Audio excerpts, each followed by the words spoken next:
сегодня у нас в гостях Андрей Береснев, прекрасный автор-исполнитель с Урала, которого буквально несколько часов назад мы встретили в аэропорту Внуково. Он прилетел специально на запись, и я думаю, что эта запись получится интересной и не менее увлекательной и в просмотре, и в прослушивании ее. Расскажи немножко о себе, Андрей. Ну, я родился в 1961 году, кончил музыкальную школу, окончил обычную школу, но по музыкальному пути так и не пошел толком. Закончил УПИ, Что такое УПИ? Уральский политехнический институт. По специальности техническая физика. Ну, а гитарой начал заниматься в институте. Показали один аккорд, другой аккорд. Поскольку публика была поющая, то с песнями была напряженка, каждый свой репертуар берег строго, поэтому совершенно неизбежно пришел к тому, что писать песни стал сам. Вот тем дело примерно и закончилось. А помнишь какую-то песню вот из первых, которые ты написал? Ну, помню, конечно. Это была серенада в стиле блюз. Одна из первых песен, по которой меня потом долго узнавали. Сейчас я ее, пожалуй, не воспроизведу без тренировки, потому что долгонько я ее не исполнял. А обычно я начинаю свое выступление с песни, которая теперь стала моей визитной карточкой. Вот такая песня.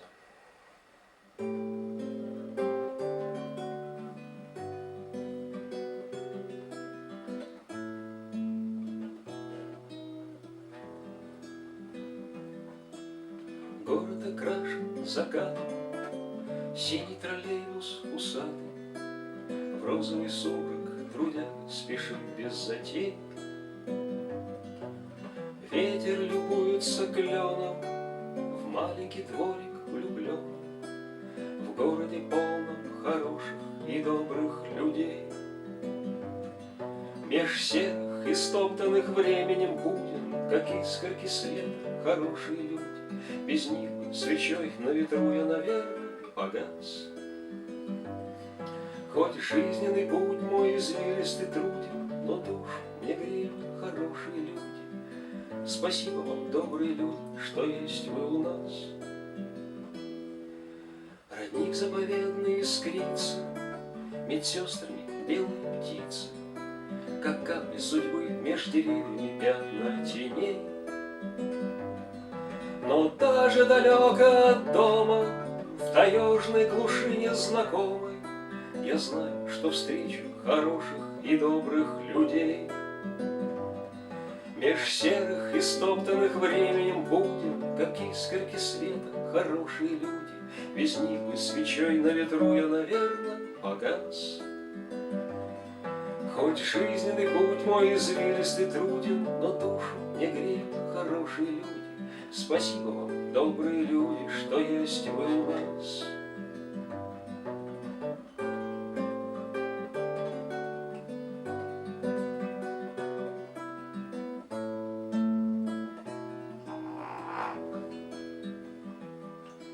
Ты знаешь, я понял недавно, из слез состоят океаны, и сам я, случалось, бывал в настоящей беде. Но словно волшебный целитель дарил мне мой ангел-хранитель тепло и участие добрых, хороших людей. Меж серых и стоптанных временем будем, как искорки света, хорошие люди. Без них бы свечой на ветру я, наверное, погас. Хоть жизненный путь мой извилистый труден, но сердце мне греют хорошие люди. Спасибо вам, добрые люди, что есть вы у нас.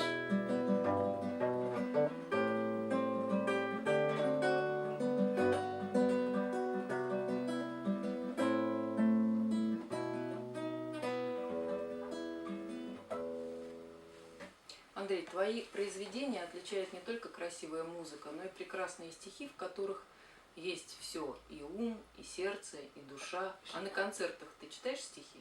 Нет, для меня стихи — это, пожалуй, брак в работе. Я все-таки бард, И моя конечная продукция это все-таки песня. И если у меня не получается песню сочинить из того стихового материала, то он отправляется просто в отвал и нигде больше не воспроизводится. А ты долго работаешь над песней, над произведением? Ну, есть просто люди, которые, вот я сейчас тебя, извини, перебью, есть люди, которые говорят, я написал 500 песен, если я буду работать над каждым, мне просто жизни не хватит. Тут получается как? Бывает песня, которая рождается сразу, единомоментно, вот на одном дыхании. Взял, сел, написал, все, готово. Но потом я все равно додумываю, какие-то вот виньетки добавляю, какие-то вкусности, какие-то конфетки, какие-то вот зацепочки, чтобы она звучала, чтобы она была красиво и цепляла. Это иногда бывает долго, иногда не очень, а бывают песни, которые пишутся годами. А можешь такую песню сейчас вспомнить? Сложно сказать. Ну вот песня, например, «Дом с привидениями», вот она 3 года созревала. К сожалению, воспроизвести ее тоже не смогу, потому что она под женские голоса сделана. Девчонок нет. Но вот это вот из долгих вещей. А из быстрых? Из быстрых? Ну вот такая песня.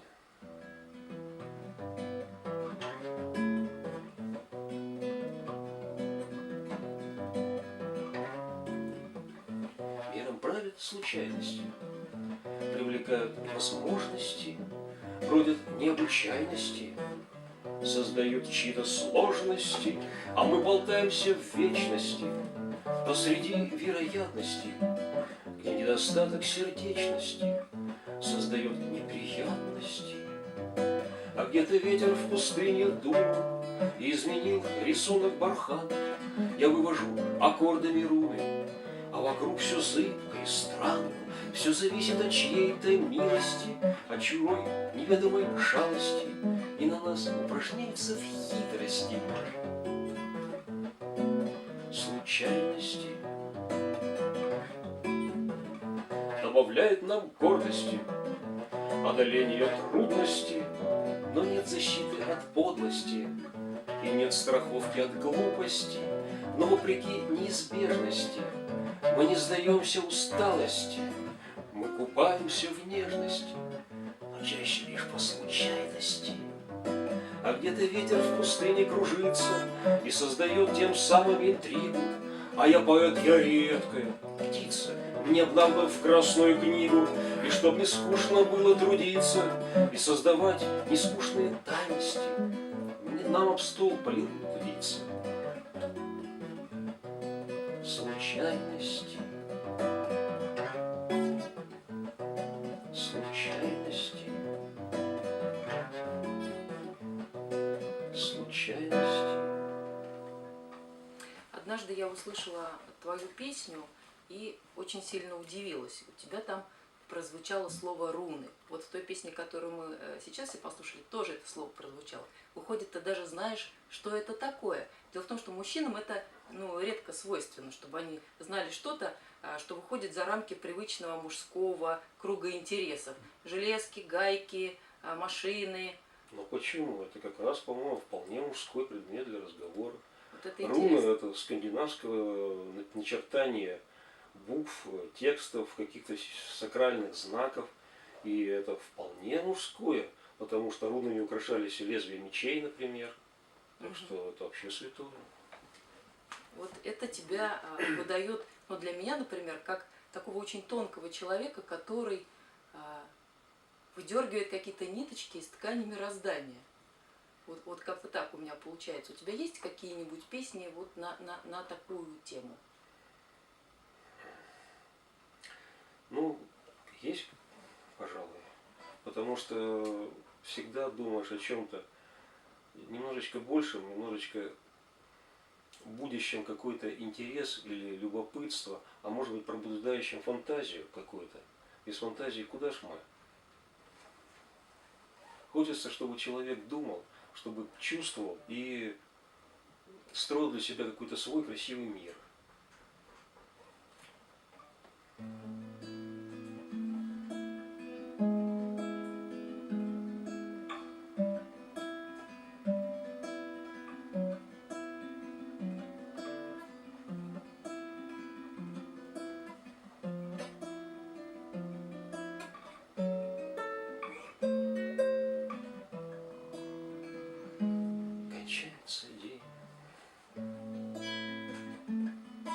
все, что светом дня было скрыто, проявит нам тень.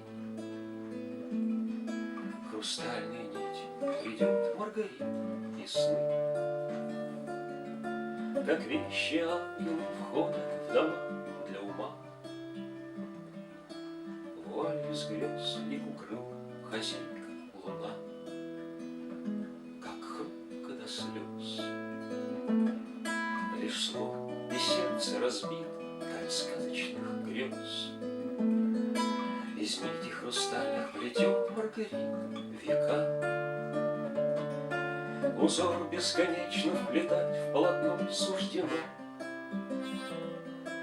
Открыто окно, но никто не приходит давно. Сколь тонок хрусталь, мелодии в космос излиты, любовь и печаль.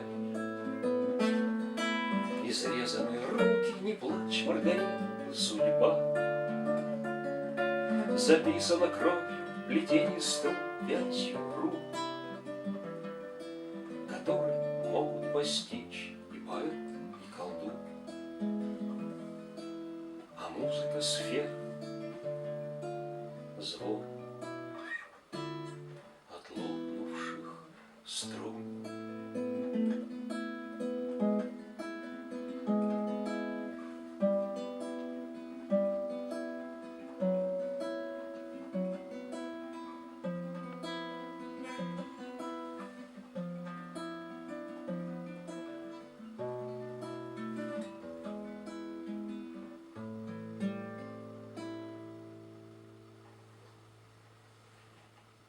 Красиво и сразу настраивает на какой-то такой очень сказочный, фантазийный лад. И очень глубоко, потому что какие-то такие вещи упоминаются, о которых не так часто, к сожалению, ну, я о своем восприятии мира скажу, не часто слышишь их среди так называемых бардовских песен, где люди чаще поют как акын о том, что вижу, то и пою. Вот я очень стараюсь уйти от этого. Я понимаю, что многие, вот даже вот по телевизору пародируют бардовскую песню, потому что считают ее достаточно плоской, примитивной. Раз костер, два дрова, и как здорово, что все мы здесь. Я считаю, что это, наверное, все-таки неправильный путь.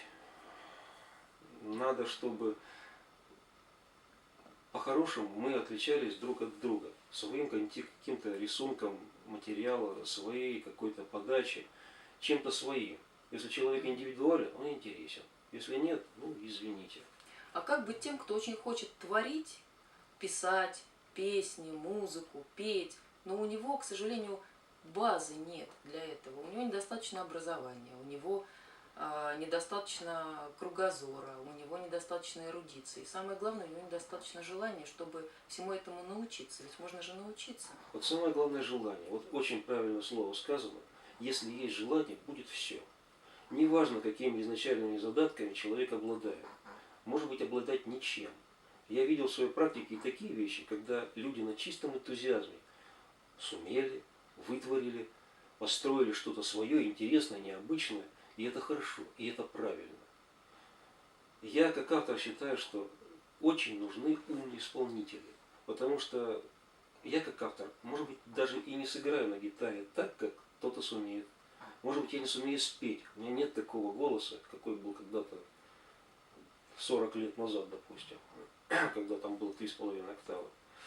Но есть люди, которые думают, которые фантазируют, которые трудятся над тем, чтобы создать из какого-то базового материала что-то свое, красивое, интересное. Ну, то есть мы твоих песен в исполнении других людей так вот широко не услышим. Ну, знаю. широко это такое тоже очень относительное понятие, потому что по телевизору хорошие песни практически не показывают. Ну, не будем лукавить, не показывают. Бывают какие-то там маленькие студийные записи на кабельном телевидении где-то у кого-то в своем городе. Но в широкий прокат это не выходит, поэтому хорошие песни, они так, как сарафанное радио, из уст в уста. Кто-то услышал, спел. Но мне вот не приходилось, к сожалению, твоих песен встречать из чужих уст. То есть твои песни, к Тем не моему менее, большому сожалению, есть. поешь только ты. И я надеюсь, что наша передача поможет исполнителям найти автора прекрасных песен, которые можно петь. Потому что часто я вот тоже езжу по фестивалям и сталкиваюсь с тем, что люди поют такой маразм. Просто маразм. Где они это берут, я сказать не могу. Я спрашиваю, а почему вот вы такую песню взяли в свой репертуар? Почему вы это поете? Потому что мне нравится, мне отвечают. Потому что вот это поет, вот это поет. И вообще наша преподавательница гитары в нашем кружке пришла и сказала, что петь надо вот это. Это сейчас модно. Вот этот исполнитель, вот этот автор, он модный. Я говорю, ну вы же даже не понимаете, о чем вы поете. Зато жюри очень любит этого автора, и поэтому мы его поем. Это действительно есть такое, модные тенденции, они в авторской песне существуют. Скажем, несколько лет назад была очень модна босса-нова. И все стали ее делать. Один, наверное, я не сподобился, наверное, потому что на гитаре плохо играю. Ну, а что касается, есть у меня в коллекции записи, которые, значит, предоставили ребята, поют мои песни и другие исполнители, и это не менее интересно. Скажем, значит, одну мою песню «Счастье» Иван Маклашов из Оренбурга представил как регги, и это не менее интересно, это удивительно. И я просто рад такому подходу к делу, когда человек действительно думает, фантазирует и делает что-то свое. Я сознательно где-то в текстах иногда допускаю маленькие недосказанности, чтобы человек воспринял этот материал как свой, переработал его, чтобы этот материал стал его, и он как свое его подавал. Вот это уже интересно становится. И тут мы плавно переходим к следующему вопросу. А что вы считаете вообще песней? Вот если мы говорим о некоем творческом продукте, да, что для вас песня? Это какие 3 или 4 или 5 составляющих должны быть, чтобы вы послушали и сказали, это песня, или это рэп, или это просто мелодикламация, или это просто набор звуков? Ну нет. Песня – это баланс между текстом и музыкой. В любом случае. Рэп я не воспринимаю. Как и хэви метал, просто потому, что между шумом и музыкой разница есть. Кстати, некоторые хэви-металлические вещи, если послушать на запись студийную, вполне можно слушать. Но они почему-то шумят на сцене. Значит, песня, текст, которые должны быть сбалансированы между собой, человек, который их подает, то есть харизма того человека, который стоит на сцене, ну и работа звукаря, который обеспечивает подачу звука в зал обязательно. Ну, вот я для себя, например, что такое, что есть песня, что есть не песня, определяю следующим образом. Вот мы слушаем прекрасную песню в оркестровой аранжировке, прекрасный оркестр, великолепные музыканты. Сначала я убираю оркестр. Остается песня под одну гитару, например. Ну, предположим, да, слушать можно. Потом я убираю гитару. И тогда становится ясно. То есть, если это можно спеть акапелла, это, на мой взгляд, песня. Если это акапелла спеть нельзя, это может быть прекрасное произведение в другом жанре. Как-то даже не задумывался над этим делом. Песни, ну бывают же стихи без особого ритма. Песни может быть все что угодно. И если ветер это может можно петь. спеть. Ветер тоже может петь. Да, Волны и это тоже умеют песня петь. ветра. И мы знаем такие словосочетания. Песня ветра, песня моря. Да, море поет. Это песни природы. А песни человека Господь наделил языком, речевым аппаратом. Песни у людей разные, и жанры разные. Видимо, их надо как-то немножко отличать. Надо, вообще они очень сильно пересекаются между друг другом. Так что я бы не стал вводить песню в какие-то жесткие рамки, наверное. Есть что-то, что мне не нравится, есть что-то, что мне нравится. Но это мое личное пристрастие. Пускай каждый выбирает для себя.